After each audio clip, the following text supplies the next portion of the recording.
ZANU-PF's 2025 People's Annual Conference. There are some reports that ADC faction organized some groups of people to boot Chiwenga at the conference. This did not happen.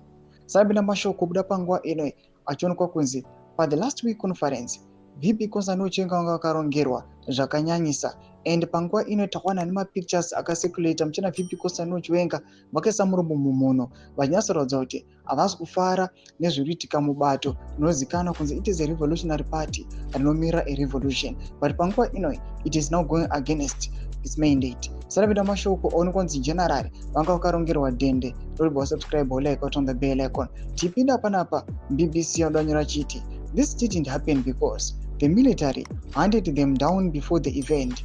It is still not clear what happened to those people, and this shows that Chiwenga is still in control of the army, says former ZANU-PF member. Reading the mood prior to the annual conference, it was obvious that Chiwenga was going to face the public attack from some ZANU-PF supporters aligned with ED.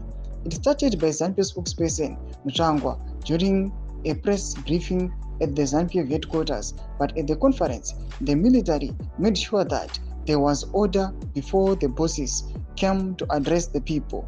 The almost similar thing happened in 2017 when Mugabe sent members of the Central Intelligence to arrest Chiwenga upon his arrival from China. The military stepped in and protected Chiwenga. Ndo mashoko aripo muZimbabwe zvinoratidza kuti mubato hamusina kumira zvakanaka. Aiwa panguva ino VP Kosano Chiwenga vamwe vanomboti haasisina aiwa backing kana kuti backup kubva kune mauto, but izvi zvakadai zvichiitika mashoko achiuya achiburiswa muBBC zvinoratidza kuti general vachiri neimwe support yavachiri nayo iri kubva kumauto, zvoita kuti maplans anga aripo ekusvereredza to VP Kosano Chiwenga haana kuenda as planned. Noda kwekuti aiwa vemauto vanga vatoisa order at the conference. Pinda comment section medu mbudza mafunguro enyu motikudipa pamusoro pechiitiko ichi. So subscribe like, chit on the bell icon.